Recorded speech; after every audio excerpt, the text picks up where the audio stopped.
Assalamualaikum teman-teman. Gadis ini diusir oleh warga desa, namun diselamatkan oleh pria kaya yang ternyata adalah. Jangan lupa like dan subscribe channel ini ya. Buat yang sudah support, insya Allah saya doakan semoga dilancarkan rezekinya, diberi kesehatan, dan selalu dalam lindungan Allah Subhanahu wa Ta'ala. Pagi itu, kabut tipis masih menyelimuti lembah di kaki Gunung Tapa. Desa kecil bernama Sindang Asih, yang terletak jauh dari keramaian kota, mulai menggeliat perlahan. Ayam jantan berkokok bersahutan, memecah kesunyian pagi yang damai. Suara air sungai kecil yang mengalir di sisi desa terdengar menenangkan.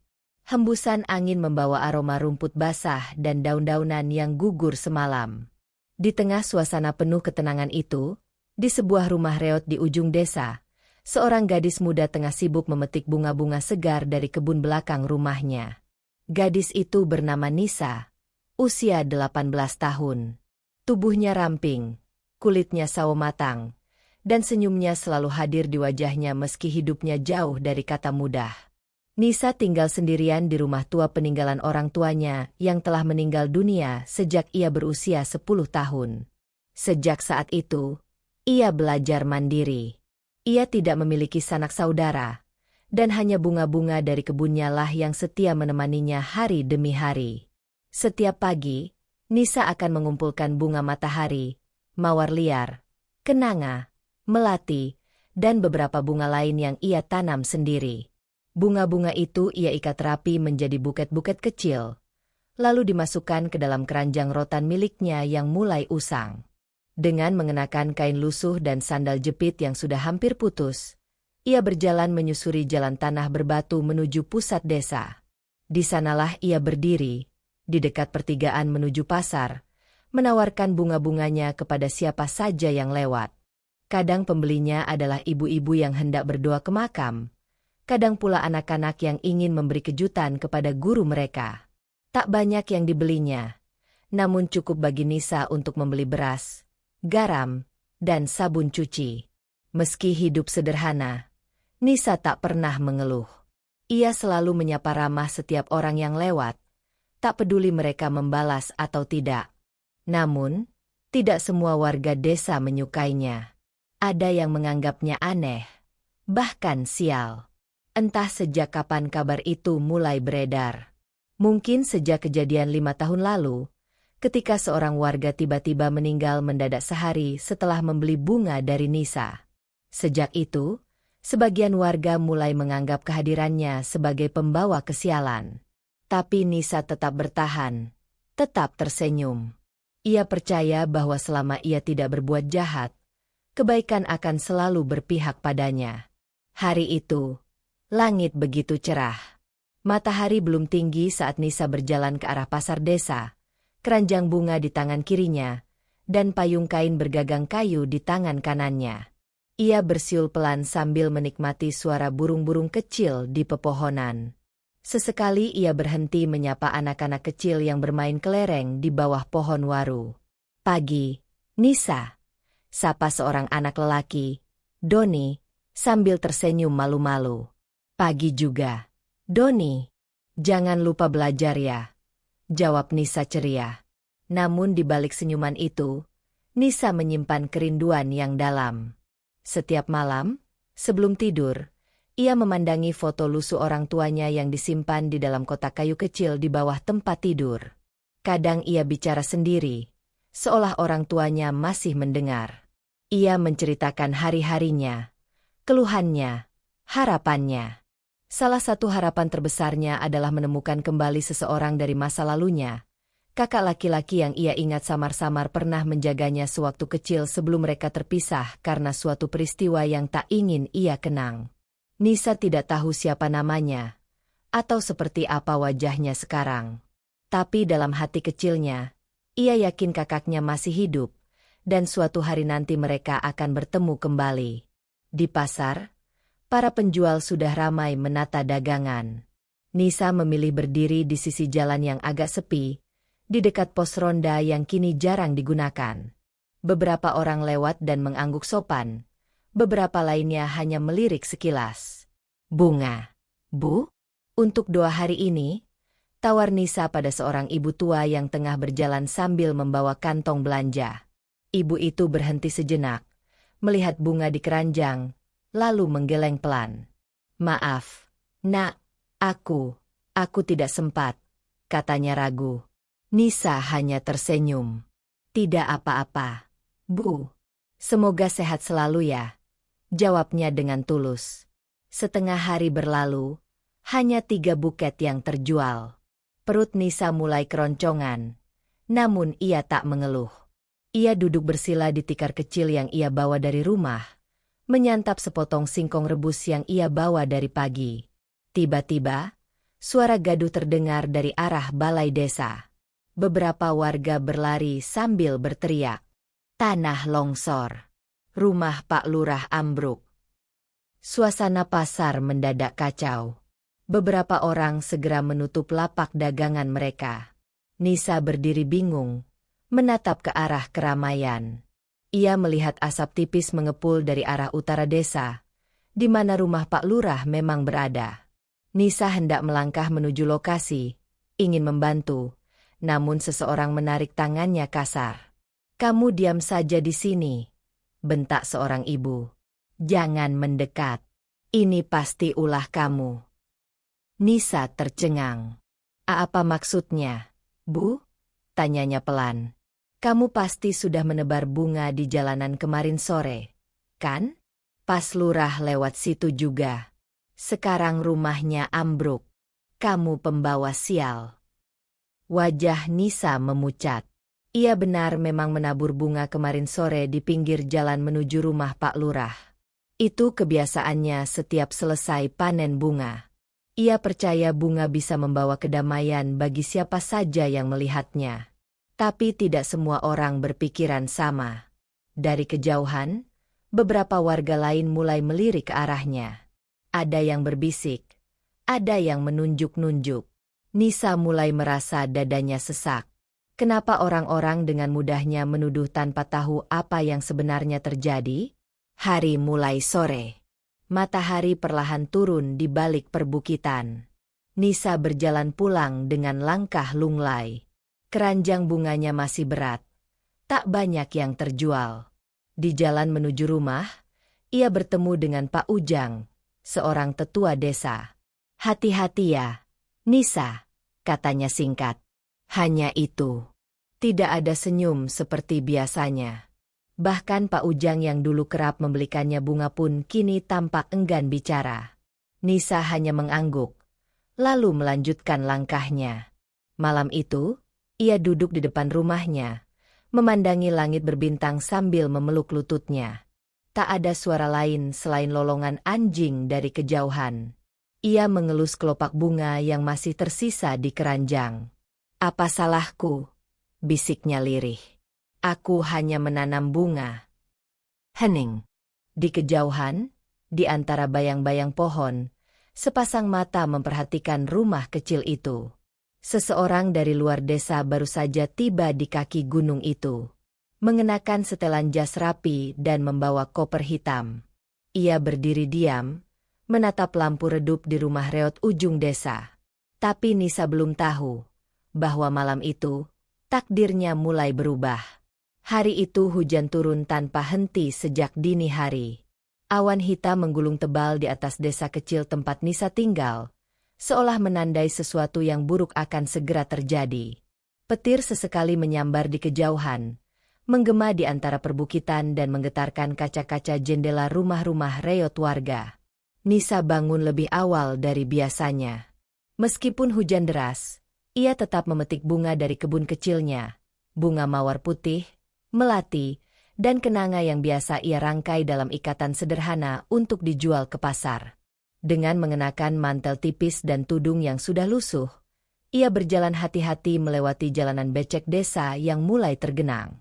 Namun senyumnya tetap hadir, seperti hari-hari sebelumnya, seolah hujan bukan halangan baginya untuk tetap menyapa orang-orang dengan ramah. Namun hari itu berbeda. Ada sesuatu yang ganjil di udara. Warga yang biasanya menyambut sapaan Nisa dengan anggukan atau senyum kecil kini hanya meliriknya sekilas. Bahkan beberapa berpaling dengan raut wajah tak nyaman. Beberapa orang bisik-bisik saat ia lewat, menatapnya dari balik pintu dan jendela. Nisa mencoba untuk tidak memedulikan itu semua, mengira mungkin mereka hanya tidak ingin terlalu lama terpapar hujan. Tapi perasaan tak enak mulai tumbuh di hatinya. Sementara itu, di sisi lain desa, bencana terjadi. Tanah longsor menimpa rumah kepala desa, Pak Darwan. Rumah besar yang berdiri di lereng bukit itu ambruk sebagian, tertimbun lumpur dan batu. Istri kepala desa terluka parah, dan seekor sapi milik mereka tertimbun hidup-hidup. Warga berbondong-bondong datang membantu, tapi suasana kacau dan penuh kepanikan. Di tengah kerumunan itu, muncul seorang lelaki tua berambut putih mengenakan jubah hitam, Ki Ronggo, dukun tua yang selama ini disegani sekaligus ditakuti warga. Ia dikenal suka menyendiri di gubuk pinggir hutan dan jarang bicara, tapi setiap kali ia muncul dan berkata-kata, warga mendengarkannya dengan serius. Ki Ronggo berdiri di atas batu besar yang belum tertimbun lumpur. Ia mengangkat tongkat kayunya tinggi-tinggi, lalu berkata lantang dengan suara yang bergetar. Ingatlah, semalam aku bermimpi buruk. Mimpi tentang sosok perempuan muda menabur bunga di jalan kematian. Dan pagi ini, bencana datang tepat setelah bunga-bunga itu berserakan di jalan kepala desa. Warga mulai berbisik satu sama lain. Wajah mereka tegang dan ketakutan. Aku melihatnya, teriak seseorang. Pagi kemarin, sebelum hujan, Nisa menaburkan bunga di jalan itu. Katanya untuk menyejukkan udara, tapi siapa tahu niatnya sesungguhnya. Benar, aku juga lihat. Seru yang lain. Bunga putih. Itu tanda kesialan. Tanda kematian. Nisa yang baru kembali dari pasar, mendekati kerumunan itu dengan bingung. Ada apa ini? Tanyanya pelan, tapi tak ada yang menjawab. Semua menatapnya dengan tatapan campur aduk antara takut, curiga, dan amarah yang mulai mengendap. Ki Ronggo menatap Nisa tajam, seolah menelanjangi seluruh tubuh dan niatnya dengan sorot mata mistis. Kau, perempuan muda yang hidup sendiri, memetik bunga setiap hari, menaburkannya di jalan, kau telah membawa malapetaka ke desa ini. Nisa tersentak. Apa maksudnya? Ki Ronggo? Saya hanya merangkai bunga seperti biasa. Sudah cukup, bentak salah satu warga. Kami tahu kau anak yatim piatu. Kami tahu orang tuamu meninggal dengan cara aneh saat badai 12 tahun lalu. Dan sekarang, bencana datang lagi setelah kau membuat ritual aneh itu. Jangan pura-pura polos. Nisa mundur perlahan. Tubuhnya gemetar. Aku tidak melakukan apa-apa. Aku hanya menjual bunga. Namun suara-suara semakin ramai, menyerangnya seperti badai. Dia harus pergi. Usir dia sebelum desa ini benar-benar binasa. Dia pembawa sial. Pakaianku basah karena dia, teriak seorang perempuan yang histeris. Lumpur masuk ke rumahku. Semua karena dia. Wajah Nisa pucat pasi. Ia melihat orang-orang yang biasanya ia bantu, yang biasa ia beri bunga gratis untuk menghiasi rumah atau pusara keluarganya, kini memandangnya seperti musuh. Pak Darwan, kepala desa yang wajahnya masih dibalut luka, berdiri sambil dibantu tongkat.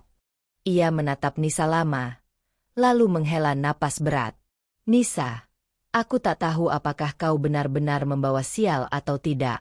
Tapi sekarang warga ketakutan, dan sebagai kepala desa, aku harus melakukan sesuatu. Pak, jangan, bisik Nisa. Matanya mulai berlinang. Tapi Pak Darwan mengalihkan pandangan.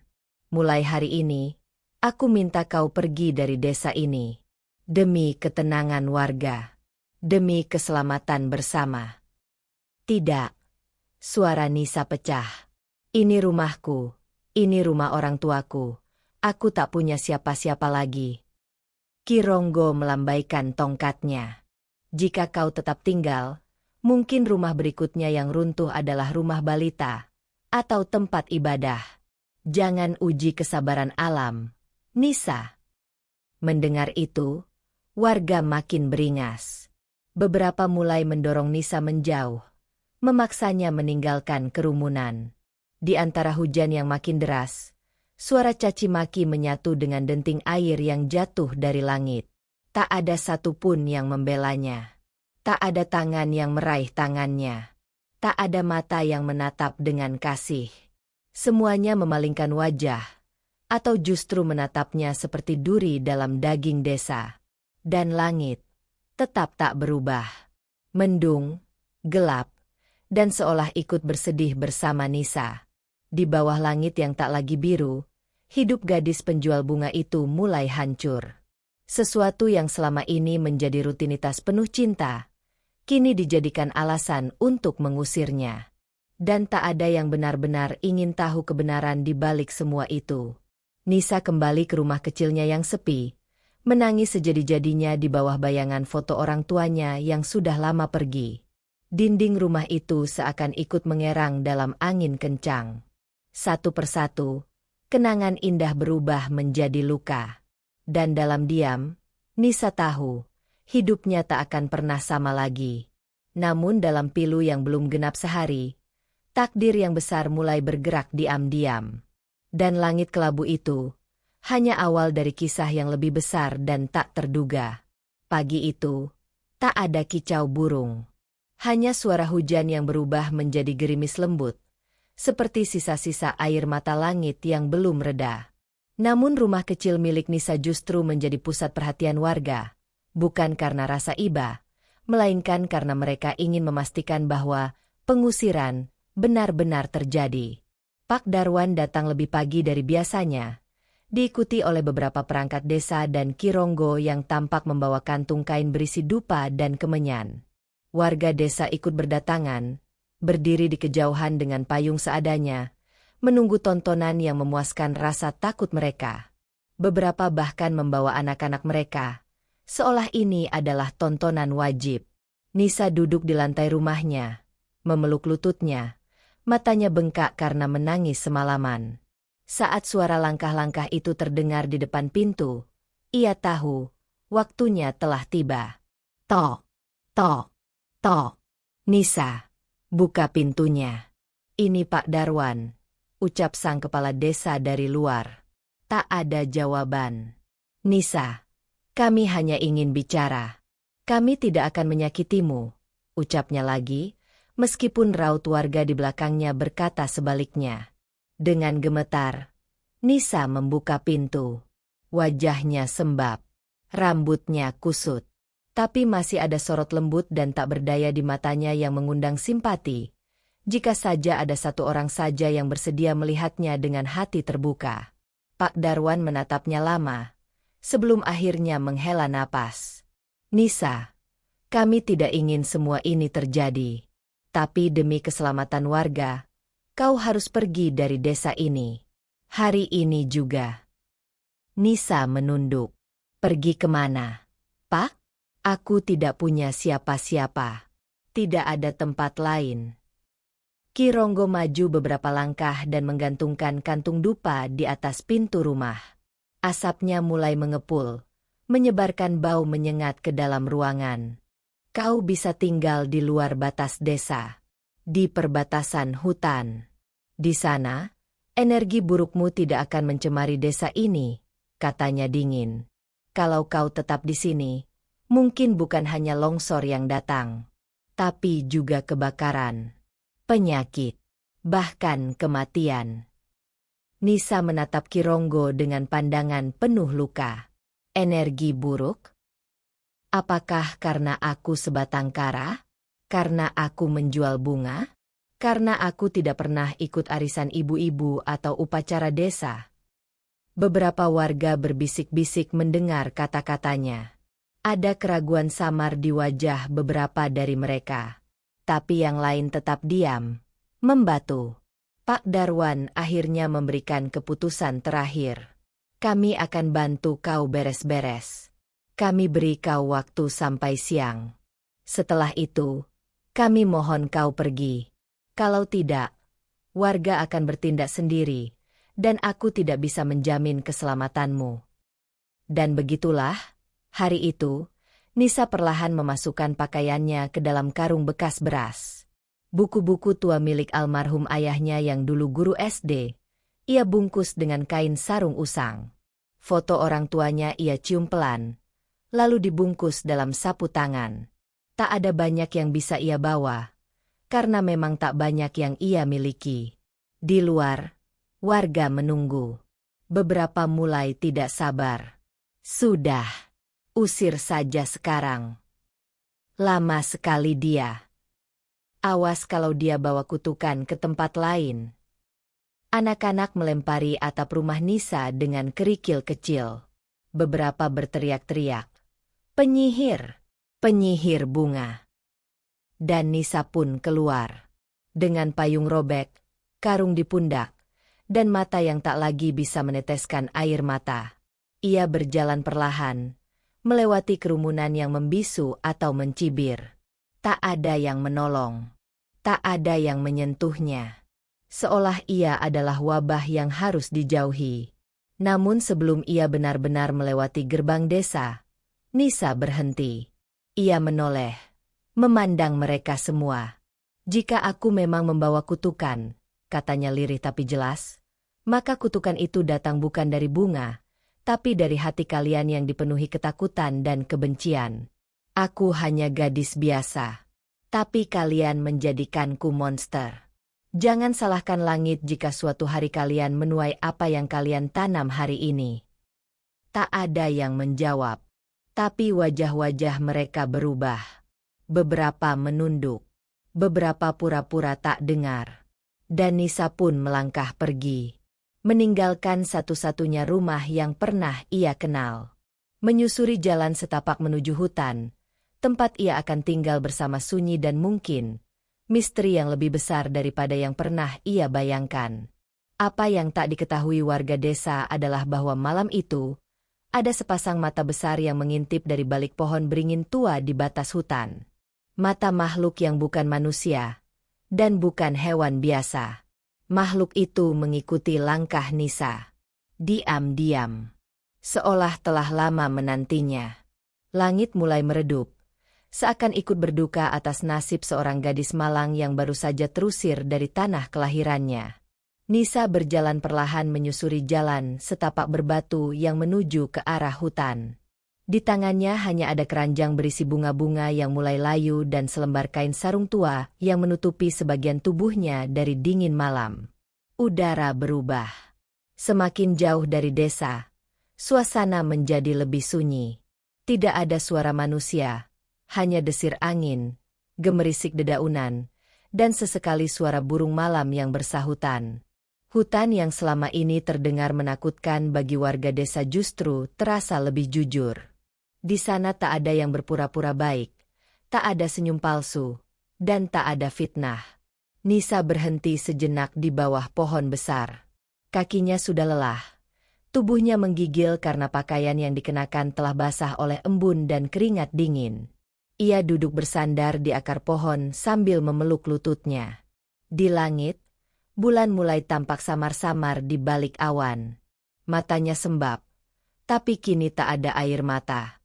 Yang tersisa hanyalah kehampaan. Ia memandang ke arah kejauhan. "Apa salahku?" bisiknya lirih. "Apakah terlalu menyayangi bunga juga dosa?" Tak ada jawaban. Hanya angin yang menyentuh pipinya pelan.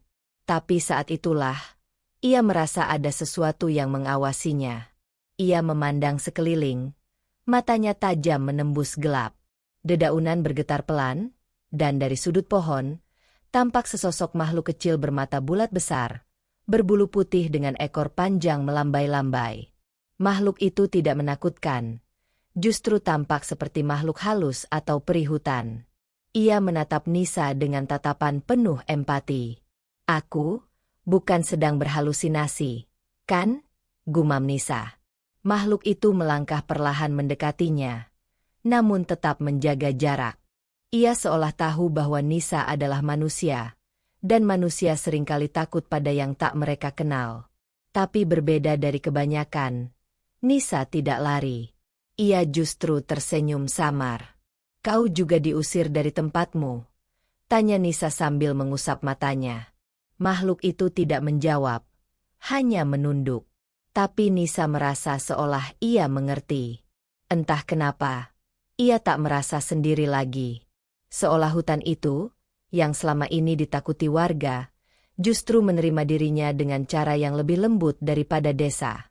Pagi harinya, Nisa terbangun karena sinar matahari menyentuh wajahnya. Ia baru menyadari bahwa malam tadi, ia tertidur bersandar di pohon. Anehnya, tubuhnya tidak terlalu sakit. Bahkan terasa hangat seolah ada selimut yang melindunginya semalaman.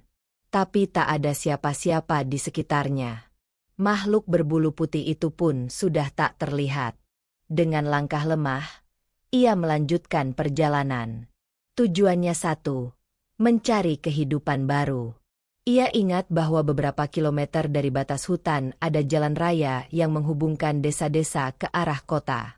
Ia tak tahu harus kemana, tapi ia yakin ia tidak bisa kembali. Perjalanan itu panjang. Ia melewati sungai kecil, sawah yang terbengkalai, dan batu-batu besar. Ia sempat tergelincir dan lututnya terluka, tapi ia terus melangkah. Saat matahari mulai tergelincir ke barat, tubuhnya sudah sangat lelah. Di kejauhan, ia melihat bangunan tua, seperti gudang atau toko tua yang sudah lama tak digunakan. Ia pun merayap ke depan toko itu dan duduk di emperannya. Perutnya lapar, matanya berat, dan tubuhnya dingin kembali. Sebelum ia benar-benar jatuh pingsan, ia mendengar suara klakson mobil. Sama, makin dekat, lalu berhenti. "Hei, ada orang!" Suara seorang laki-laki terdengar panik. Langkah kaki tergesa mendekat. Nisa hanya sempat melihat sepasang sepatu hitam mengkilap, lalu sosok pria mengenakan jas hitam membungkuk memandangnya dengan cemas. Mata pria itu teduh, wajahnya tampan, dan ada semacam kepanikan dalam ekspresinya. "Halo, kamu dengar saya?" tanyanya pelan.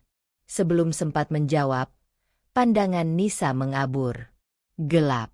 Dalam gelap itu, ia bermimpi lagi. Mimpi tentang masa kecilnya. Tentang api besar. Tentang suara seorang kakak laki-laki yang berteriak memanggil namanya.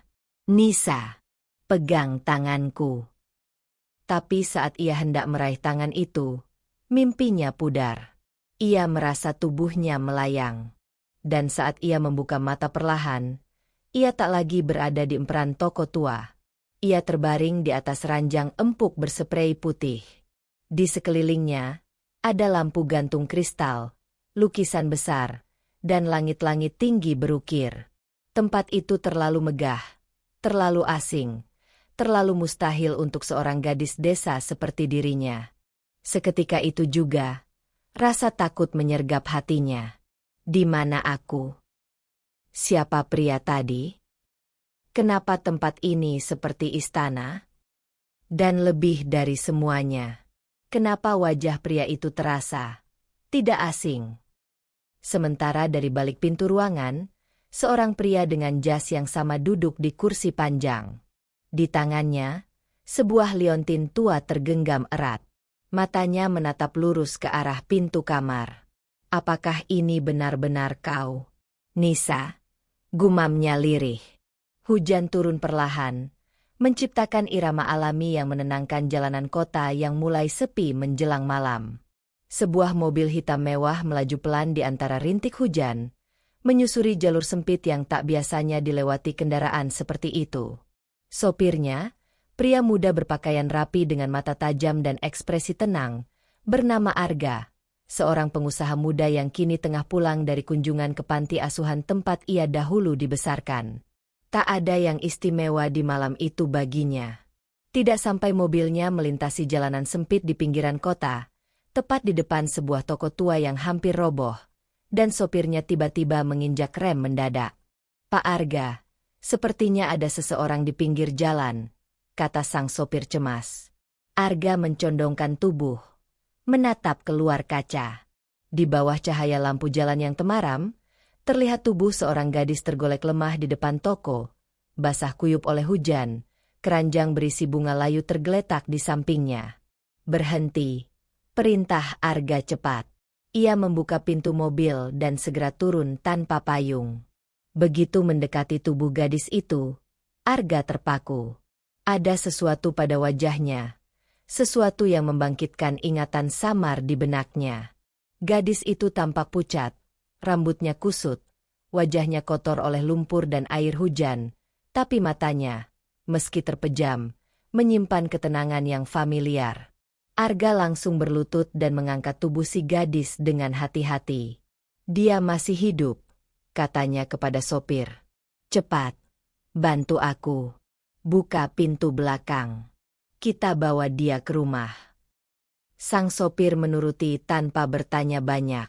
Mereka membaringkan tubuh Nisa di kursi belakang mobil yang hangat.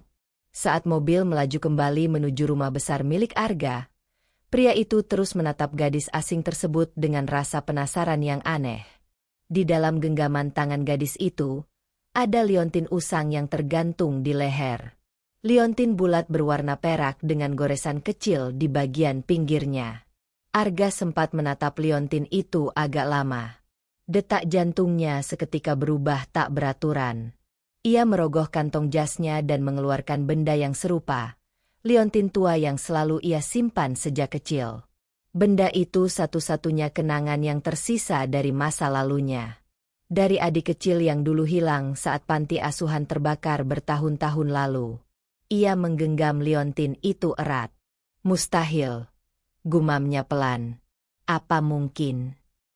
Mobil akhirnya sampai di rumah Arga, sebuah menshan megah bergaya Eropa yang berdiri di tengah taman luas. Pelayan-pelayan menyambut dengan kaget saat melihat tuan muda mereka membawa seorang gadis tak dikenal dalam pelukan. Siapkan kamar tamu. Panggilkan dokter sekarang juga, tegas Arga. Dan minta Mbak Inah siapkan air hangat dan pakaian bersih.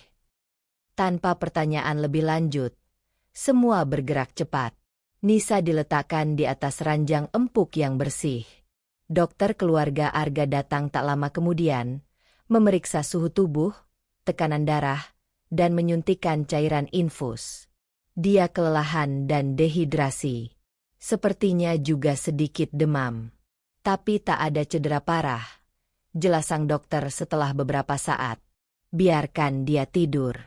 Besok pagi mungkin sudah sadar. Arga mengangguk, lalu duduk di kursi dekat jendela sambil terus menatap Nisa yang tertidur. Pakaian Nisa sudah diganti, wajahnya dibersihkan, dan selimut hangat menyelimuti tubuhnya. Di meja kecil sebelah ranjang, liontin peraknya tergeletak berdampingan dengan liontin milik Arga. Seolah dua kepingan dari satu cerita lama yang belum usai. Pagi datang perlahan. Cahaya matahari menembus jendela besar kamar itu, menyapu wajah Nisa yang mulai bergerak pelan. Matanya terbuka perlahan, lalu mengerjap, menyesuaikan diri dengan cahaya. Ia menatap langit-langit tinggi dan lukisan besar di atas tempat tidur. "Di mana? Aku?" bisiknya pelan. Suaranya parau. Pintu kamar terbuka perlahan, dan masuklah Arga. Ia membawa semangkuk bubur hangat dan segelas air putih. "Kau sudah sadar," katanya lembut. "Jangan terlalu banyak bicara dulu. Makanlah ini." Nisa terpaku memandang pria itu. Pria tampan dengan jas rapi dan wajah tenang, tapi ada kelembutan dalam sorot matanya. Ia tampak seperti seseorang yang berasal dari dunia yang berbeda. Bukan dari desa, bukan dari hutan, bukan dari kemiskinan. Nisa mencoba duduk, tapi tubuhnya masih lemas. "Tenang, istirahat saja," kata Arga sambil membantu menyandarkan bantal di belakang punggungnya. "Namaku Arga. Aku menemukanku semalam di depan toko tua. Kau tidak sadarkan diri. Apa kau bisa memberitahuku? Siapa namamu?" Nisa menatapnya ragu, tapi kemudian menjawab pelan. "Nisa." Nama itu membuat dada Arga sesak. Ia menahan diri untuk tidak langsung bertanya lebih jauh. Kau berasal dari mana, Nisa? Wajah Nisa menegang sejenak. Kenangan pahit semalam, warga desa yang mengusirnya, dukun yang memfitnahnya, hujan, kelaparan, semua kembali menghantam pikirannya. Aku tidak punya tempat lagi, jawabnya lirih, lalu menunduk. Arga duduk di kursi samping tempat tidur. Ia meletakkan mangkuk di meja dan menatap Nisa dalam-dalam. Tidak apa-apa. Kau aman di sini. Aku tidak akan menyakitimu. Tidak akan ada yang mengusirmu lagi. Suara itu terlalu tulus. Mata itu terlalu jujur. Nisa merasa seolah dia mengenal pria ini. Terima kasih, ucapnya pelan. Arga mengangguk, meskipun hatinya masih diliputi pertanyaan yang bergejolak. Siapa sebenarnya gadis ini? Kenapa liontin yang dipakainya sama persis dengan miliknya? Dan kenapa saat melihat wajahnya, ia merasa seperti menemukan potongan hidup yang hilang? Nisa duduk di ujung ranjang, mengenakan baju tidur bersih berwarna putih susu. Matanya menatap kosong ke arah jendela lebar yang memperlihatkan taman hijau luas dan air mancur di tengahnya. Angin pagi meniup lembut tirai sutra, menebar aroma bunga segar yang baru disiram pelayan taman. Semua ini terasa seperti mimpi. Ranjang empuk, kamar luas berhias lukisan mahal, kaca kristal berkilau, dan lampu gantung mewah di langit-langit. Semua terlalu asing bagi seorang gadis desa yang seumur hidupnya hanya mengenal dinding bambu, tikar pandan, dan suara ayam jago sebagai alarm alami. Bagaimana kau tidur tadi malam? Tanya Arga yang masuk membawa nampan berisi sarapan, bubur hangat, telur rebus, dan segelas susu. Nisa tersentak, buru-buru menunduk sopan. Baik, Tuan. Maaf, saya tidak pantas tinggal di tempat semewah ini. Arga menghela napas pelan dan duduk di kursi samping ranjang. Tidak perlu panggil aku, Tuan. Namaku Arga.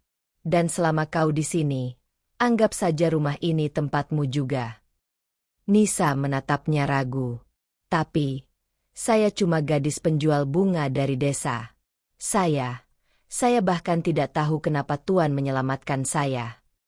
Arga tersenyum samar, menatap Nisa dengan pandangan dalam. Karena aku percaya setiap orang punya cerita. Dan, entah kenapa aku merasa ceritamu belum selesai. Juga karena, ia berhenti sejenak, lalu mengalihkan pandangan. Karena mungkin takdir sedang mempertemukan kita. Nisa menggigit bibir.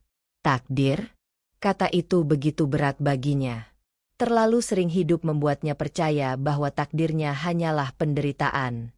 Setelah sarapan, Nisa dibimbing oleh seorang pelayan wanita ramah bernama Mbak Inah untuk mandi dan berganti pakaian. Ia diberikan baju bersih, lembut, dan wangi, sesuatu yang belum pernah ia kenakan sebelumnya. Kain yang tak gatal di kulit, dan sabun yang meninggalkan aroma bunga melati. Ketika ia menatap dirinya di cermin besar di kamar mandi, Nisa hampir tak mengenali sosok yang berdiri di depannya. Wajahnya yang pucat kini lebih bersih. Rambut hitamnya disisir rapi dan dikuncir sederhana. Meski tetap sederhana, ia tampak seperti gadis dari dunia yang berbeda. Namun, di balik cermin itu, masih ada luka-luka yang belum sembuh. Luka pengkhianatan warga desa. Luka fitnah yang membuatnya diusir. Luka kehilangan Mak Uti. Luka lapar dan kehujanan. Semua masih segar. Hari-hari berlalu.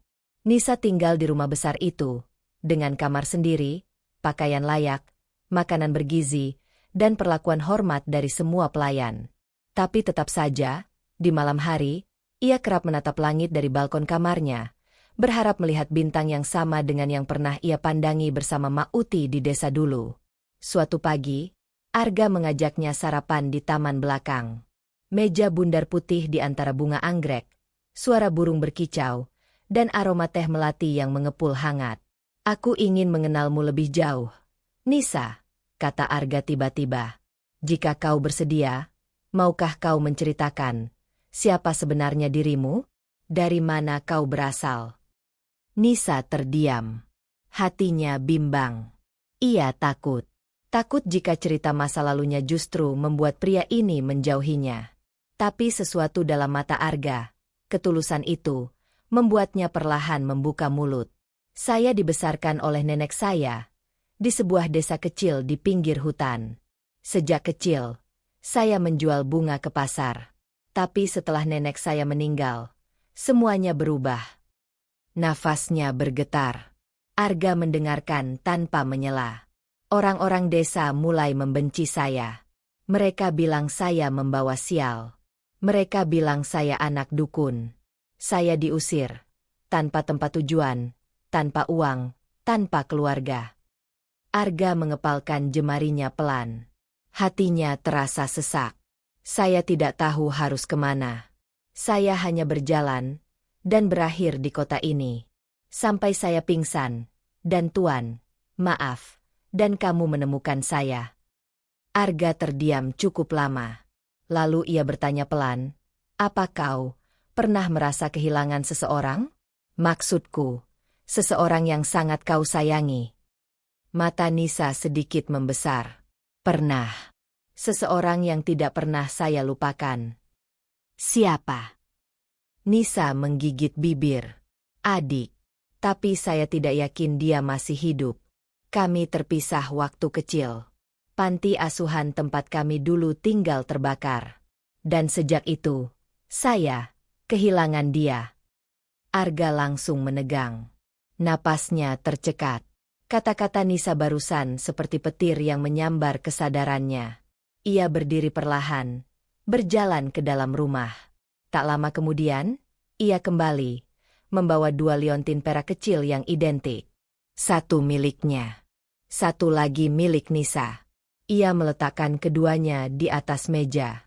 Nisa menatap liontin itu, matanya membesar, tangannya bergetar. Itu milik saya. Arga duduk kembali, wajahnya tegang. Aku juga punya yang sama. Liontin ini satu-satunya benda yang tersisa dari adikku. Namanya Nisa. Seketika, dunia terasa berhenti. Air mata menetes dari sudut mata Nisa. Tangannya gemetar saat menyentuh liontin di meja itu. Aku juga pernah punya kakak di panti asuhan. Namanya Arga. Dia selalu melindungiku sebelum kami terpisah karena kebakaran. Arga berdiri dan menatap wajah Nisa. Matanya memerah.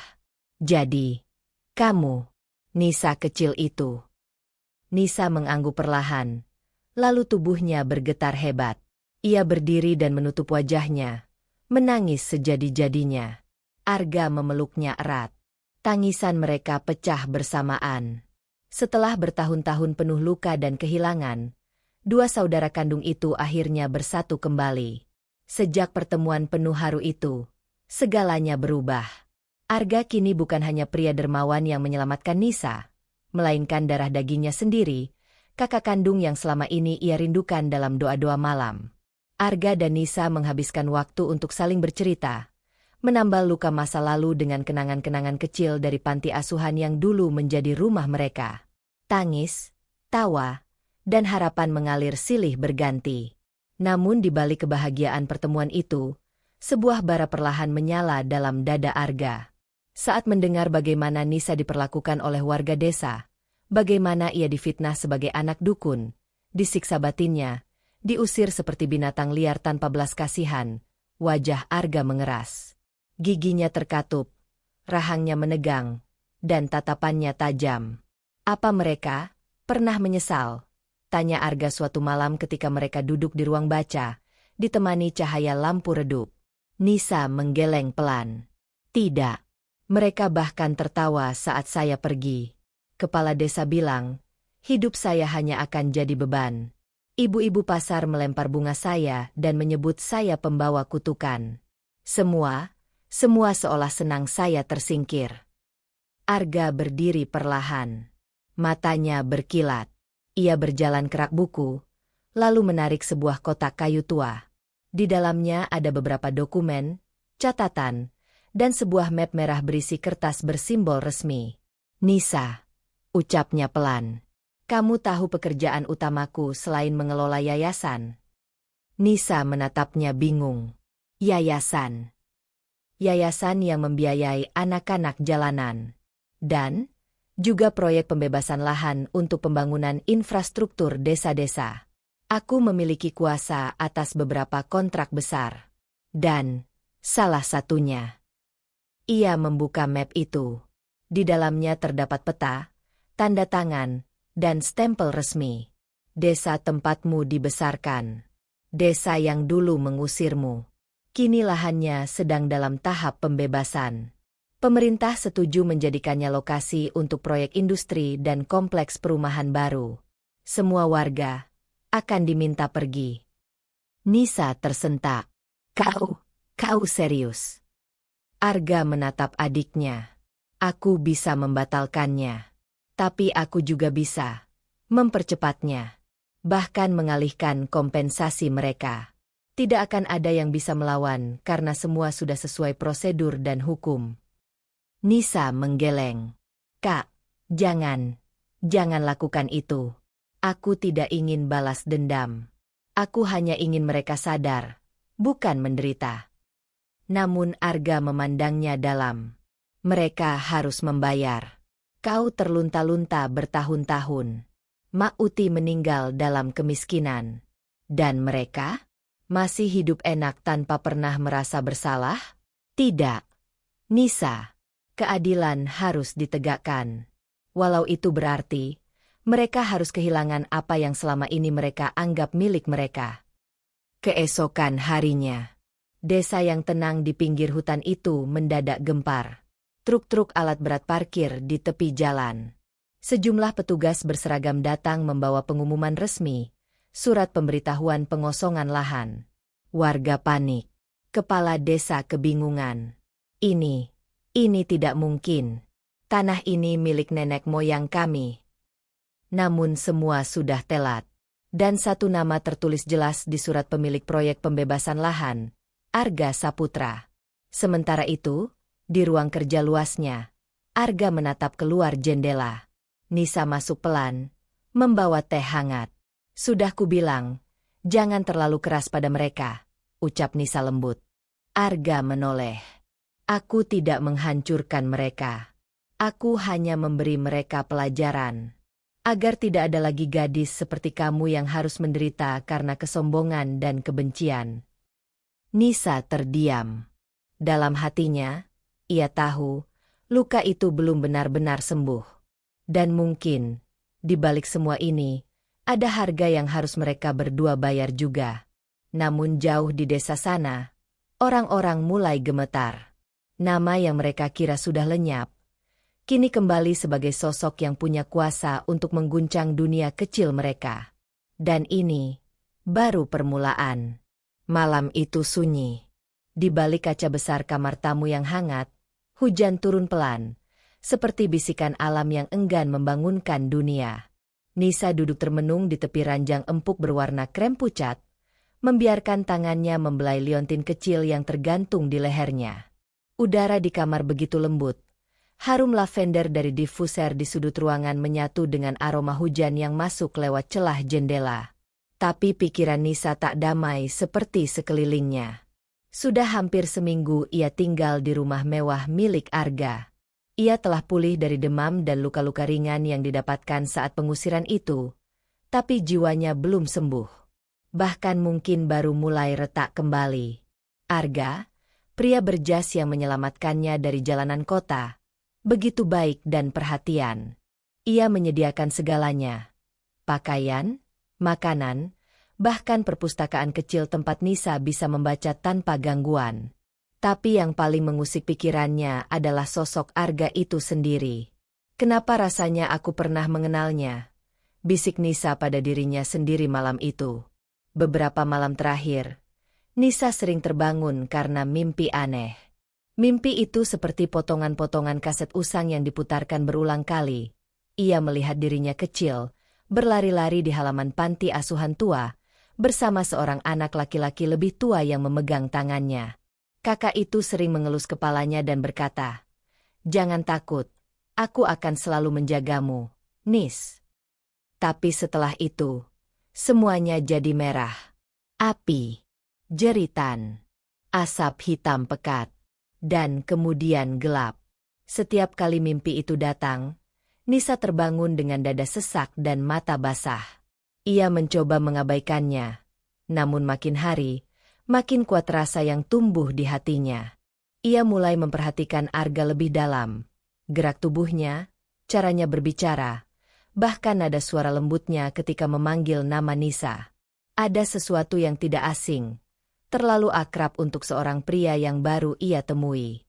Suatu sore, ketika Arga sedang duduk membaca surat kabar di ruang tamu, Nisa memberanikan diri untuk bertanya, "Mas Arga?"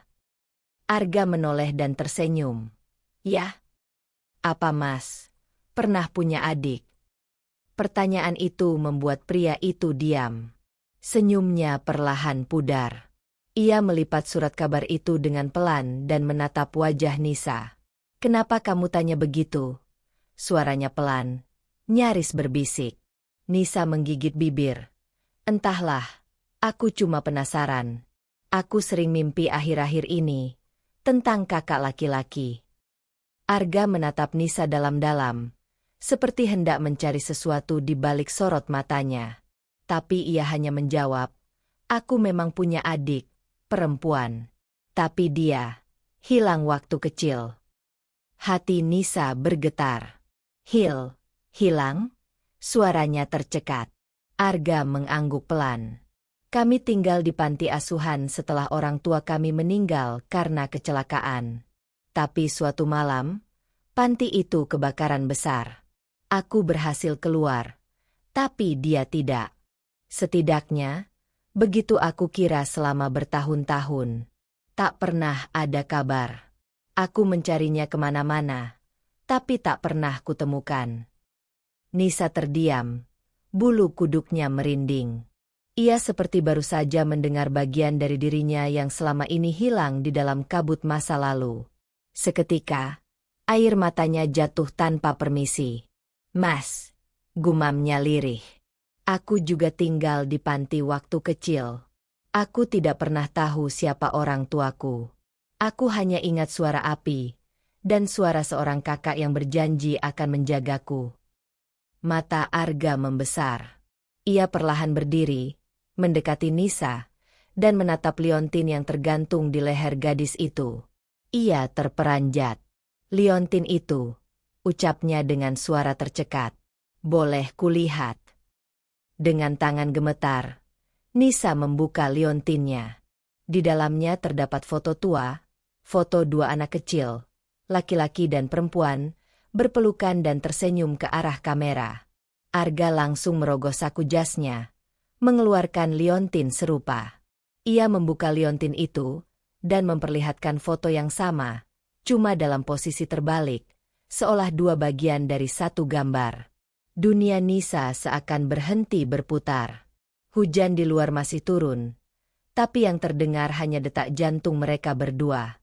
Mas Arga." Arga menghela napas panjang. Air matanya jatuh. "Ya, Nisa, aku kakakmu." Dan malam itu, waktu berhenti sejenak bagi dua jiwa yang terpisah bertahun-tahun lamanya. Mereka tidak memerlukan kata-kata lebih banyak. Tangis menjadi bahasa yang paling jujur. Mereka saling menatap, saling merangkul, dan merasakan luka masa lalu yang perlahan-lahan mulai sembuh di bawah atap rumah yang hangat, dengan suara hujan sebagai saksi bisu persatuan kembali dua saudara yang lama tercerai oleh takdir. Matahari belum sepenuhnya naik ketika Arga dan Nisa duduk berdua di ruang tengah rumah besar itu.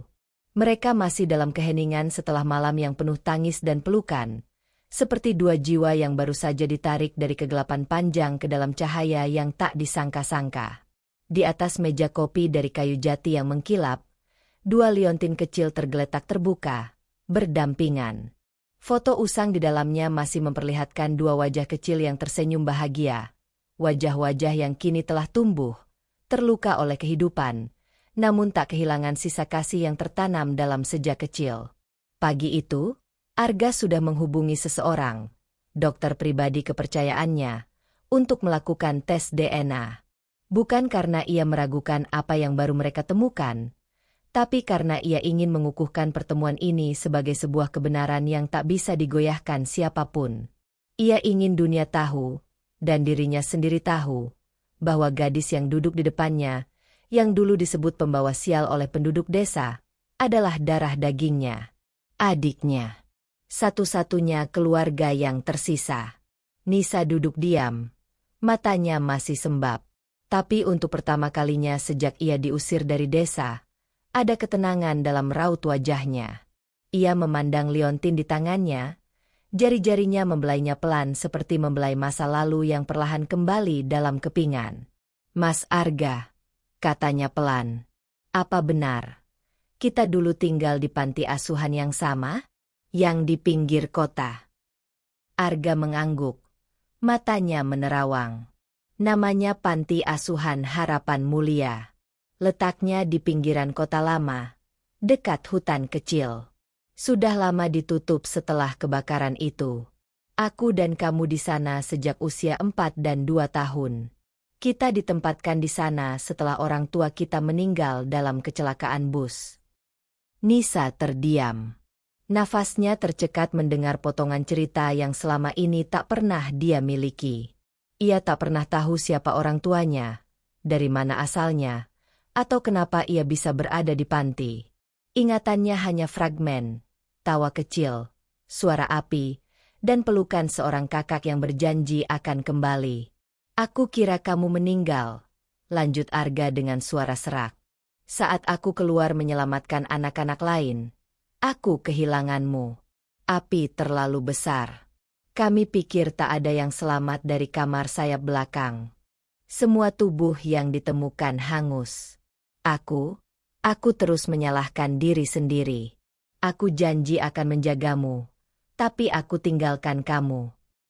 Air mata Nisa jatuh lagi. Ia menghampiri Arga, memeluk pria itu erat.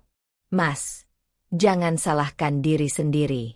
Mungkin ini takdir Allah, supaya kita dipertemukan kembali di waktu yang tepat." Pelukan itu erat, hangat, bukan hanya karena darah yang sama mengalir di tubuh mereka, tapi karena ada luka yang akhirnya bisa bernapas setelah terkubur dalam begitu lama. Hari itu, Arga memutuskan untuk menyelidiki lebih dalam. Ia meminta sekretaris pribadinya mengumpulkan semua dokumen lama yang mungkin bisa membantu. Arsip panti, data kebakaran, laporan medis lama. Ia bahkan menyewa seorang penyelidik swasta untuk menggali kemungkinan bahwa Nisa benar-benar adalah adiknya yang dulu hilang. Sementara itu, Nisa pun berusaha mengingat.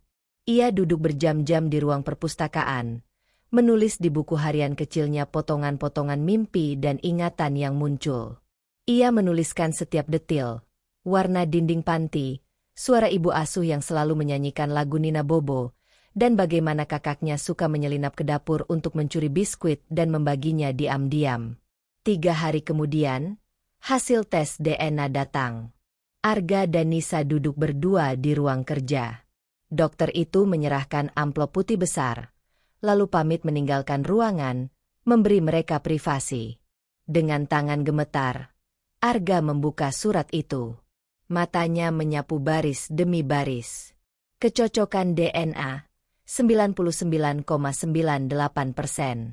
Dia menutup surat itu, memejamkan mata, dan saat membukanya, ia menatap wajah Nisa dengan air mata yang kembali jatuh. "Kamu adikku. Kamu benar-benar adikku, Nisa," bisiknya. Nisa menutup mulutnya. Terisak. Tubuhnya gemetar saat Arga memeluknya lagi. Kali ini bukan dengan ragu, tapi dengan seluruh keyakinan yang ada dalam dirinya. "Maafkan aku, karena butuh waktu selama ini untuk menemukanmu," ujar Arga sambil mengelus kepala adiknya. Nisa hanya menangis di bahunya. Tapi kali ini bukan karena sedih, melainkan karena lega.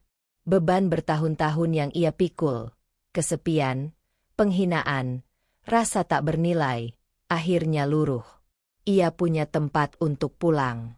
Ia bukan anak tak dikenal yang dibuang dunia. Ia punya nama, punya keluarga, punya sejarah. Namamu dulu. Nisa juga? Tanyanya pelan. Arga tertawa kecil di tengah isaknya. Iya, nama lengkapmu, Hanisha Arindia Pramesti. Tapi kamu selalu kupanggil Nisa.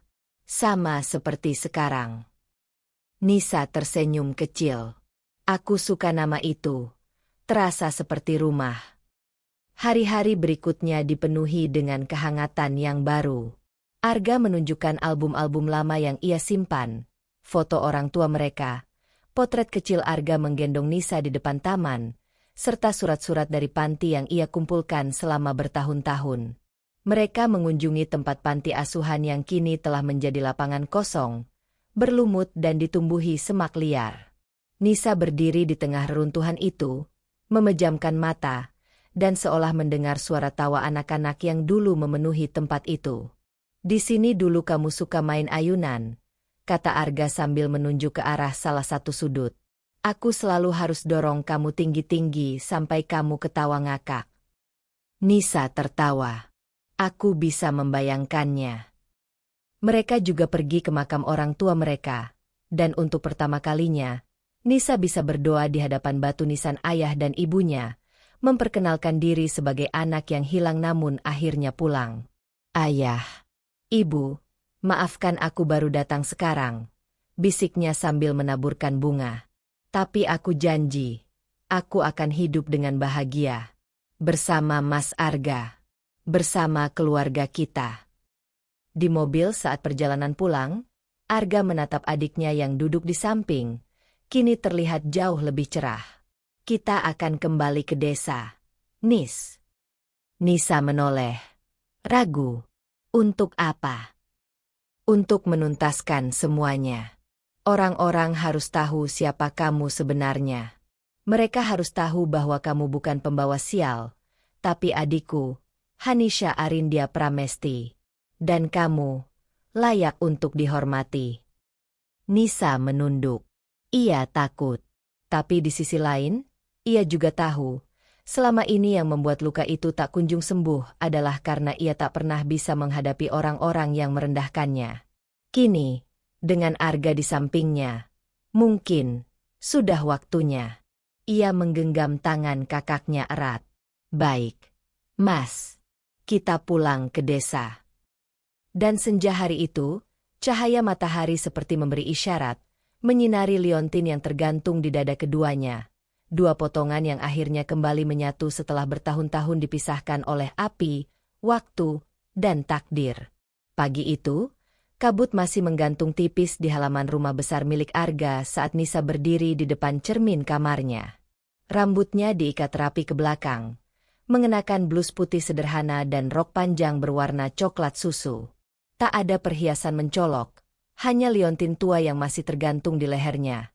Liontin yang kini tak lagi hanya simbol misteri, melainkan bukti cinta dan ikatan yang tak terputuskan oleh waktu. Di bawah, Arga menunggu sambil menyeruput teh hangat. Sekretarisnya sudah mengatur jadwal dan memastikan perjalanan ke rumah sakit akan berlangsung lancar. Hari itu adalah hari yang telah mereka sepakati. Konfirmasi secara medis dan hukum bahwa Nisa adalah adik kandung Arga, Hanisha Arindia Pramesti.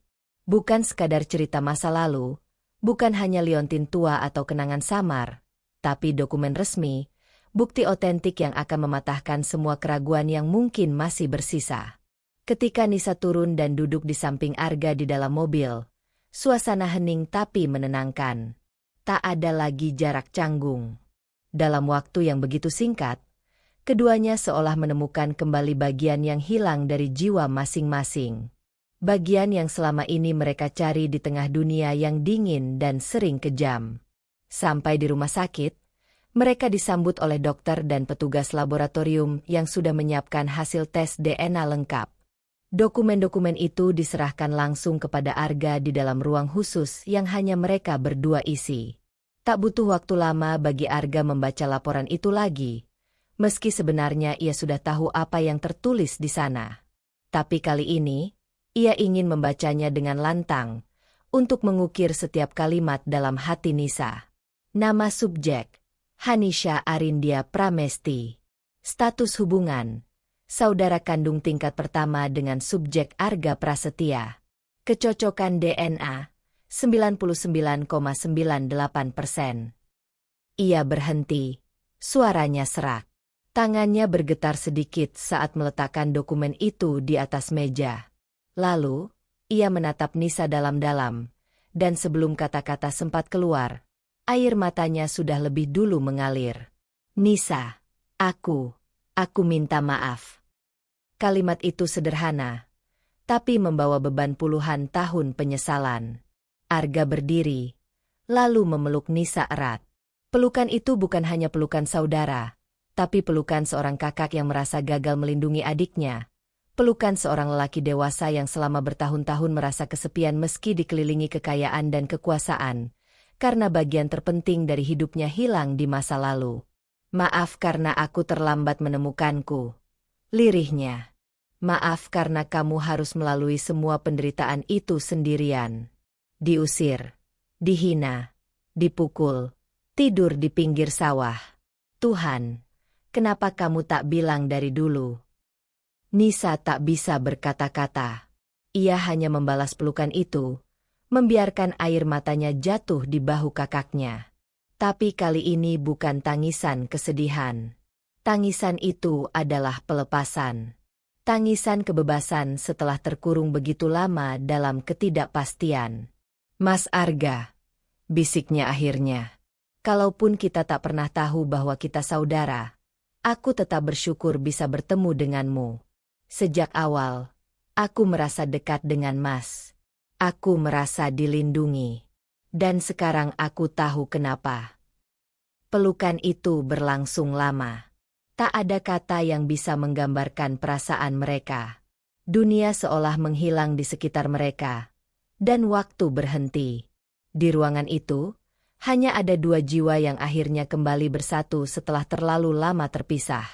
Beberapa hari setelah pertemuan itu, Arga mengajukan permintaan resmi ke Dinas Sosial dan Catatan Sipil untuk memperbaiki dan merekonstruksi identitas Nisa. Dengan dokumen medis dan arsip lama dari panti asuhan, mereka berhasil menemukan kembali akta kelahiran Hanisha Arindia Pramesti yang dulunya hilang. Arga juga mencabut status yatim piatu tak dikenal yang dulu tercatat atas nama Nisa. Kini, semua sudah lengkap.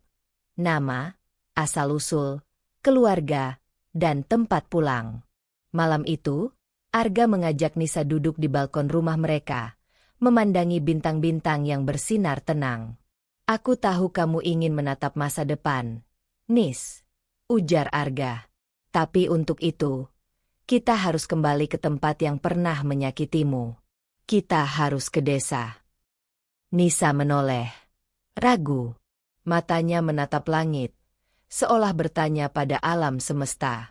Mereka tak akan percaya. Mas, mereka sudah terlalu dalam membenciku. Mereka bahkan menyebutku pembawa sial. Karena mereka tak tahu. Dan saat mereka tahu, itu urusan mereka. Yang penting kamu tahu siapa dirimu sekarang. Kamu bukan Nisa yang mereka usir dulu. Kamu adalah adikku. Dan kamu berhak kembali dengan kepala tegak. Nisa menarik napas panjang. Aku takut, tapi aku ingin menyelesaikan semuanya. Dan dengan pelan, ia mengangguk. Hari yang dinanti pun tiba. Sebuah mobil hitam panjang melintasi jalan desa dengan pengawalan ringan. Beberapa warga desa menatap penasaran dari pinggir jalan, mencoba menebak siapa tamu penting yang datang pagi-pagi. Mobil itu berhenti tepat di depan balai desa. Dari dalam, Arga keluar lebih dulu, mengenakan batik dan celana panjang gelap, lalu membukakan pintu untuk seorang perempuan muda yang tak asing bagi sebagian warga. Beberapa orang terkejut. Beberapa lain saling berbisik. Wajah itu, suara itu, bukankah itu Nisa? Tapi penampilannya berbeda. Ia tampak dewasa, tenang, dan bermartabat. Tak lagi seperti gadis miskin yang dulu diusir dari desa karena dianggap membawa sial. Arga menatap warga yang mulai berkumpul. Dengan suara lantang, ia berkata, "Nama saya Arga Prasetya. Saya pemilik dan direktur utama Pramesti Group. Hari ini saya datang bukan untuk bisnis, tapi untuk membawa kembali adik saya, Hanisha Arindya Pramesti, yang dulu kalian usir dari desa ini." Warga mulai ribut. Kepala desa pun keluar dari balai. Wajahnya pucat saat melihat siapa yang berdiri di depannya. "Pak Kepala Desa," ujar Arga dengan suara dingin namun tegas. "Saya punya semua dokumen resmi yang membuktikan bahwa Nisa adalah adik kandung saya. Ini surat DNA, akta kelahirannya yang ditemukan kembali, serta arsip dari panti asuhan tempat kami dulu dibesarkan." Ia mengangkat dokumen-dokumen itu tinggi. "Nisa bukan anak angkat tak dikenal. Dia adalah darah daging saya. Dan kalian semua telah memperlakukannya seperti sampah hanya karena tak percaya pada logika dan menelan mentah-mentah fitnah seorang dukun." Semua terdiam. Beberapa orang mulai menunduk. Ibu-ibu yang dulu paling keras mencibir Nisa bahkan mulai meneteskan air mata malu. Dukun desa yang kebetulan lewat pun langsung membalikan badan, pura-pura tak melihat kerumunan. Nisa maju pelan. Suaranya lembut, tapi cukup keras untuk didengar semua orang. "Saya bukan datang untuk menuntut kalian. Saya hanya ingin kalian tahu bahwa apa yang kalian lakukan dulu menyakitiku lebih dari yang bisa kalian bayangkan. Tapi saya sudah memaafkan. Karena hidup dalam dendam hanya akan mengulang luka yang sama. Saya tak ingin itu." Ia berhenti sejenak, menatap seluruh wajah yang tertunduk. "Yang saya butuhkan hanya satu, kesempatan untuk hidup tenang, dan mungkin, kalau Tuhan mengizinkan, membantu desa ini agar tak lagi jadi tempat yang mudah menghakimi orang hanya karena tak mengenalnya." Semua diam. Tak ada yang sanggup membalas. Lalu, dari arah belakang, seorang ibu tua, yang dulu pernah memukul Nisa dengan sapu, maju dengan air mata berlinang. "Nisa, maafkan kami buta, kami takut pada hal yang tak kami mengerti." Dan satu persatu, warga pun maju, meminta maaf, menangis, bersujud. Arga menggenggam tangan adiknya, lalu membawanya pergi perlahan dari kerumunan yang masih tenggelam dalam rasa bersalah. Hari itu, langit terasa lebih biru. Burung-burung terbang lebih rendah, dan semilir angin membawa aroma bunga yang tumbuh kembali di taman yang dulu tak pernah dirawat. Nisa berjalan dengan kepala tegak, tak lagi memikul rasa bersalah, tak lagi dihantui bayang-bayang sial yang ditempelkan pada namanya. Ia adalah Hanisha Arindya Pramesti, dan ia pulang bukan untuk balas dendam, tapi untuk menghapus luka dan membuka lembaran baru yang lebih hangat dari semua mimpi buruk yang pernah ia alami. Matahari baru saja melewati puncak pohon kelapa ketika Nisa dan Arga meninggalkan balai desa. Warga masih berkumpul di sana, sebagian terdiam, sebagian lagi masih menangis. Wajah-wajah yang dahulu penuh kebencian kini berubah menjadi campuran rasa bersalah dan ketakutan. Mereka telah menindas seseorang yang ternyata bukan orang biasa. Lebih dari itu, mereka telah melukai seorang gadis yatim piatu yang kini terbukti sebagai pewaris keluarga terhormat. Mobil hitam itu melaju pelan melewati jalanan desa. Beberapa warga menundukkan kepala saat Nisa lewat. Tapi Nisa tidak memandang mereka dengan dendam. Di dalam mobil, ia duduk tenang sambil memandangi rumah-rumah bambu yang dulu pernah ia lewati setiap hari dengan kaki telanjang. "Mas," gumam Nisa pelan, "bolehkah kita ke rumah yang dulu aku tinggali?" Gubuk tua itu. Arga menoleh. "Masih ingat jalannya?" Nisa mengangguk pelan. "Meski sudah lama, setiap lekuk jalan itu masih tertanam di kepalaku." Dengan sopir yang diarahkan langsung oleh Nisa, mobil itu pun melaju ke arah pinggiran desa, tempat di mana dulu ada gubuk reot di tepi kebun singkong. Tempat itu kini sudah nyaris tak berbentuk. Gubuknya ambruk, ditelan waktu dan cuaca. Rumput tinggi menjalar liar, dan semak belukar menutup separuh jalan setapak menuju ke sana. Nisa turun dari mobil tanpa berkata-kata. Ia berjalan perlahan, menelusuri jalan tanah merah yang dulu sering ia lalui sambil menangis. Jalan itulah yang membawanya keluar dari desa setelah diusir. Kini, ia datang kembali bukan sebagai orang yang kalah, tapi sebagai seseorang yang telah berdamai dengan masa lalunya. Ia berdiri di depan puing-puing bekas gubuk itu, menghela napas panjang. Di sinilah aku tumbuh, menahan lapar, menangis sendirian, tidur tanpa selimut. Tapi anehnya, Mas, ujarnya sambil tersenyum samar, disinilah juga aku belajar jadi kuat. Arga hanya diam, berdiri beberapa langkah di belakang adiknya. Ia membiarkan Nisa menikmati keheningan dan kenangan yang muncul bersamaan. Burung-burung kecil berkicau dari kejauhan. Angin berhembus, membuat dedaunan bergoyang perlahan. Suasananya damai, seolah alam pun ingin menenangkan hati Nisa. Tiba-tiba terdengar suara langkah tergesa. Seorang lelaki tua muncul dari arah kebun. Tubuhnya kurus, rambutnya memutih, dan ia membawa sabit di tangan. Ketika melihat Nisa, ia tertegun. Matanya membelalak, lalu menyipit, seolah mencoba memastikan bahwa sosok di hadapannya bukanlah bayangan hantu. Nisa, gumamnya lirih. Kamu Nisa. Nisa menoleh pelan. Mata lelaki tua itu langsung basah. Pak Tamin, ujar Nisa. Bapak masih ingat aku. Pak Tamin adalah satu-satunya orang yang dulu pernah memberi Nisa sepotong ubi saat ia kelaparan. Walaupun tidak pernah membela secara terbuka, Pak Tamin tidak pernah mengusirnya atau ikut mencaci seperti yang lain. Nisa, ya Allah, kau benar-benar kembali. Lelaki tua itu menjatuhkan sabitnya, lalu melangkah cepat dan langsung memeluk Nisa dengan erat. Tangisnya pecah.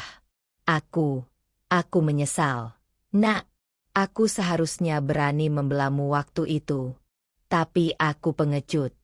Aku takut dikucilkan seperti kamu. Nisa membalas pelukan itu sambil menepuk-nepuk punggung Pak Tamin dengan lembut. Sudah, Pak. Semua sudah berlalu. Saya sudah memaafkan semuanya. Arga menatap adegan itu dengan mata berkaca-kaca. Ia baru benar-benar sadar betapa dalam luka yang telah Nisa alami, dan betapa besar hati adiknya hingga mampu memaafkan orang-orang yang telah menjatuhkannya ke titik terendah. Usai pertemuan itu, Nisa mengajak Arga ke satu tempat terakhir sebelum mereka kembali ke kota. Makam ibu asuhnya, Bu Sarti. Makam itu terletak di belakang musola desa, di bawah pohon beringin kecil. Meski tak banyak yang merawatnya, makam itu masih utuh, dengan batu nisan sederhana bertuliskan, Sarti, wafat 2014. Terima kasih atas segalanya. Nisa duduk di hadapan makam itu, menangkupkan tangan, lalu berdoa dalam diam. Arga ikut duduk di sampingnya, menghormati momen itu. Setelah beberapa menit, Nisa berbisik pelan, seolah berbicara pada orang yang telah tiada. Bu Sarti, aku datang lagi, Bu. Tapi kali ini, aku bukan Nisa yang lemah dan tak punya siapa-siapa. Aku sudah menemukan kakakku. Aku tidak sendiri lagi. Terima kasih karena ibu sudah menolongku dulu. Walaupun hidup kita sama miskinnya, ibu sudah jadi malaikat yang Tuhan kirim untukku. Matanya berkaca-kaca.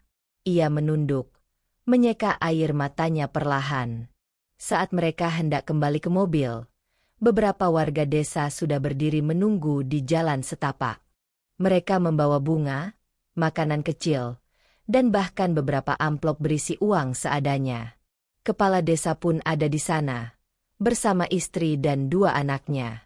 Salah satu ibu muda, yang dulu ikut mencibir, kini maju dan bersimpuh di hadapan Nisa. Kami semua sudah berkumpul, dan ingin minta izin. Bisakah kami memperbaiki rumah lama Ibu Sarti? Kami tahu itu bukan milik kami, tapi kami ingin menebus kesalahan, biarpun sedikit. Nisa terdiam. Ia menatap warga satu persatu, melihat ketulusan dalam wajah-wajah mereka. Ia menoleh ke arah Arga. Kakaknya mengangguk pelan. Dengan senyum lembut, Nisa menjawab, "Kalau kalian benar-benar mau menebus kesalahan, jangan hanya membangun rumah. Bangun juga hati yang baru. Ajarkan anak-anak kalian untuk tidak menilai orang hanya dari masa lalunya. Hanya dengan begitu, desa ini bisa berubah jadi tempat yang lebih baik." Semua terdiam, lalu mengangguk bersama. Satu demi satu warga maju untuk mencium tangan Nisa. Hari itu, desa yang dulu mengusir seorang gadis miskin, akhirnya tunduk dan mengakui kesalahannya.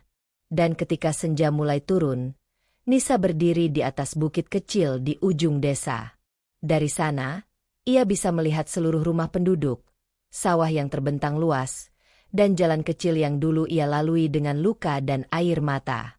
Sekarang, jalan itu menjadi jalan pulang yang penuh penghormatan. Arga menghampirinya dari belakang. "Sudah siap pulang?" Nisa mengangguk. "Tapi bukan berarti aku akan melupakan tempat ini, Mas. Aku akan kembali, tapi kali ini dengan cara yang berbeda." Arga mengangkat alis. "Apa maksudmu?"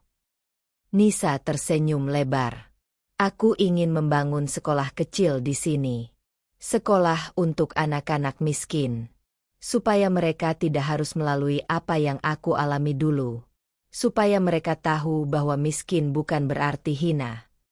Arga tertawa ringan, penuh bangga. "Itu adik kandungku."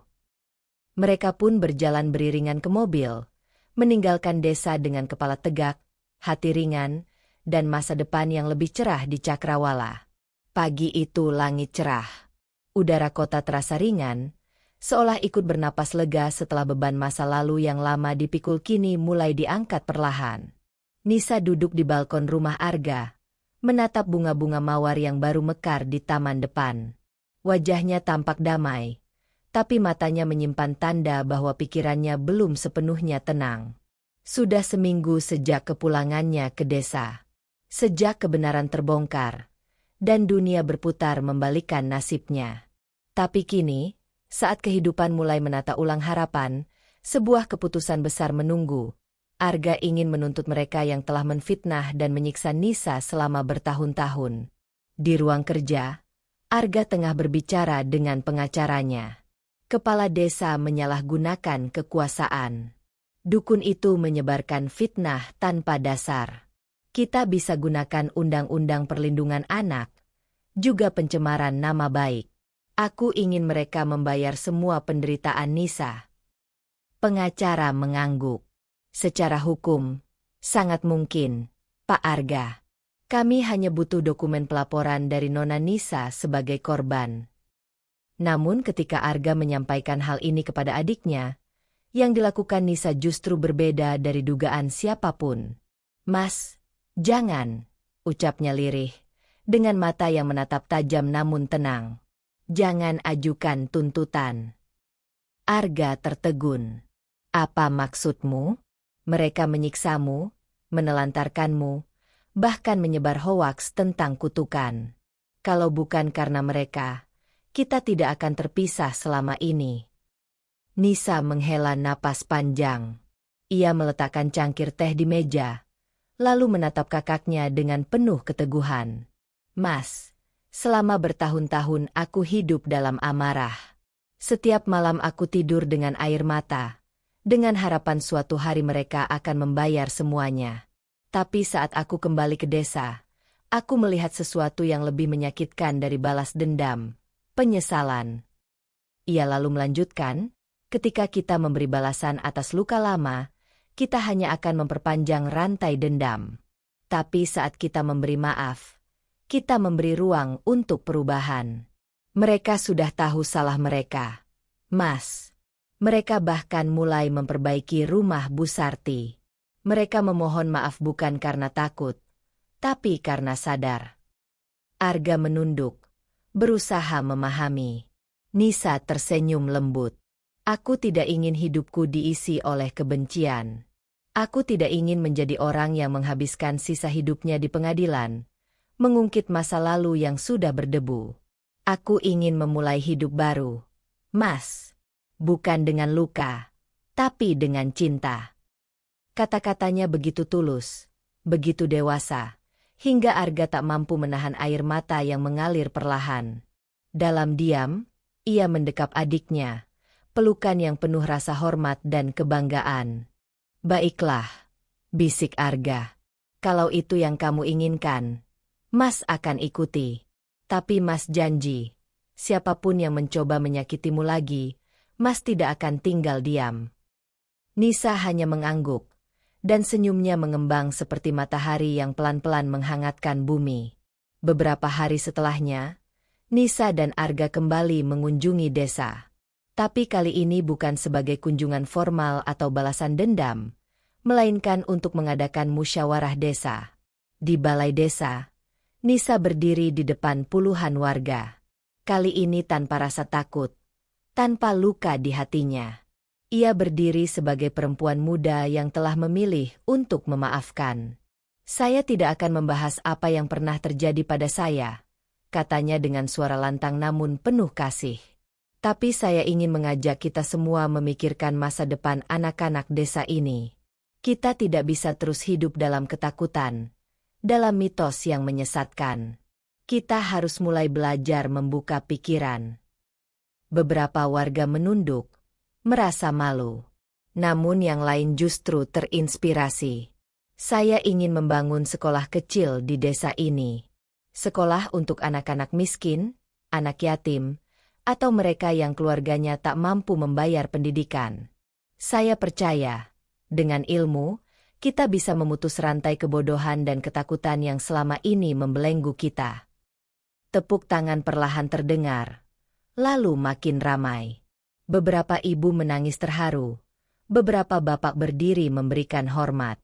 Bahkan kepala desa, yang dahulu menjadi salah satu orang yang paling keras mengusir Nisa, kini ikut berdiri dan berkata dengan suara serak, "Kalau kamu bersedia kembali dan membangun sekolah itu, maka kami semua akan membantumu semampu kami."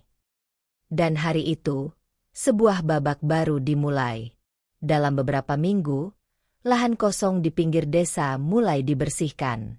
Para warga bekerja sama membangun pondasi sekolah sederhana dari bambu dan kayu.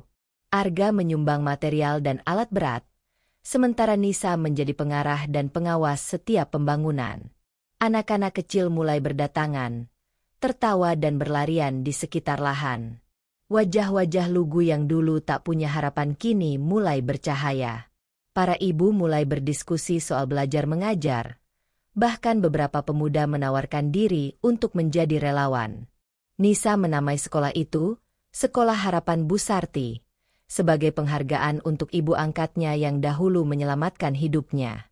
Dan ketika lonceng bambu pertama berbunyi pada hari pembukaan sekolah, Nisa berdiri di depan murid-murid dengan mata berkaca-kaca. Di belakangnya, Arga berdiri dengan tangan terlipat di dada, bangga atas sosok adik yang dulu ia cari, dan kini ia lindungi.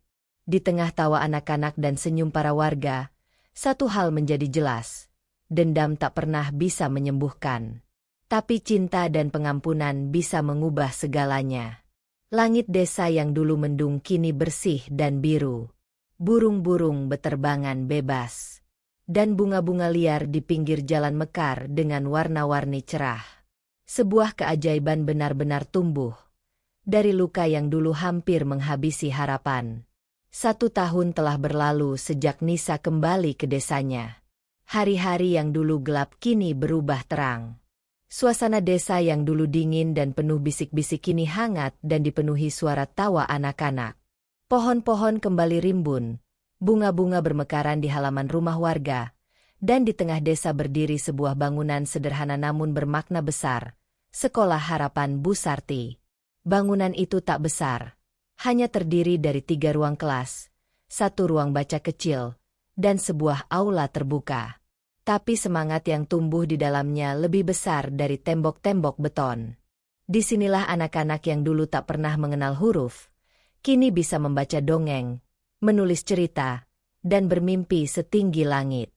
Nisa berdiri di depan papan tulis pagi itu, mengenakan baju kurung sederhana dan jilbab warna biru langit.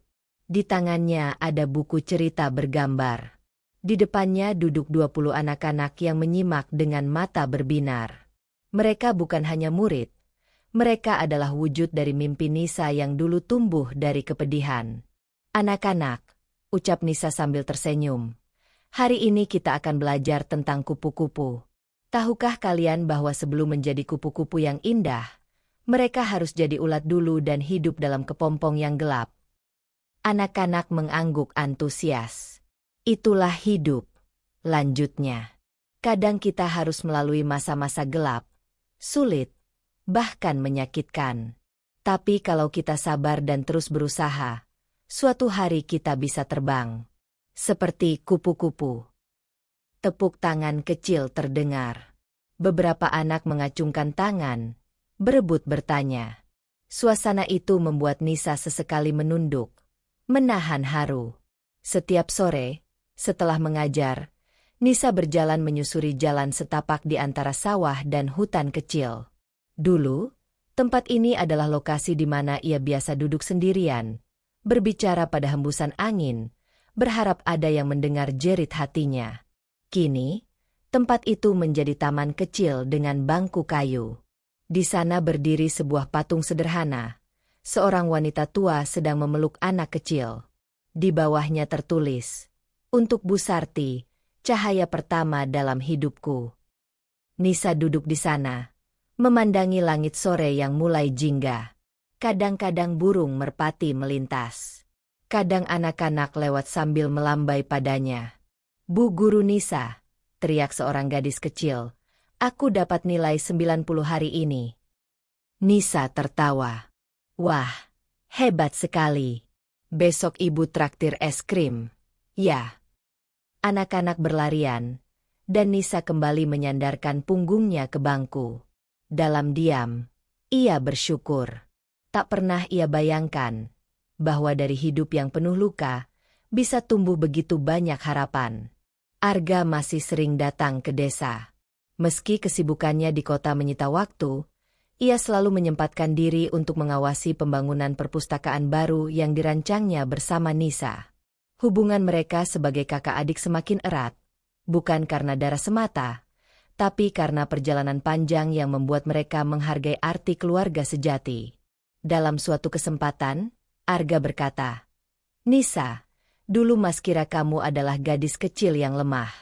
Tapi ternyata, kamu adalah pohon yang bisa tetap berdiri meski badai mengguncang." Nisa tersenyum. "Dan Mas adalah akarnya, yang menahanku agar tidak tumbang." Kepala desa kini sudah pensiun. Dukun tua itu telah pindah ke kota dan tak pernah terdengar lagi kabarnya. Desa ini perlahan berubah. Mitos tentang kutukan sudah lama lenyap, digantikan dengan semangat belajar dan gotong royong.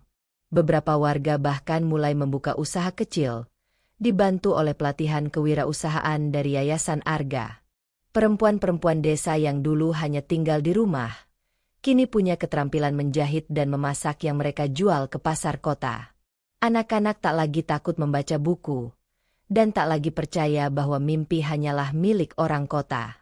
Semua ini bermula dari satu hal kecil, keberanian seorang gadis untuk memaafkan, bukan membalas.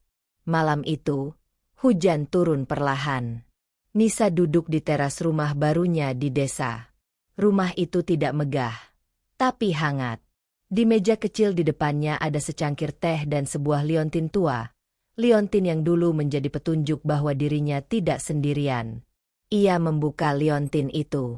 Masih ada foto kecil dirinya dan Arga di dalamnya. Waktu mereka kecil.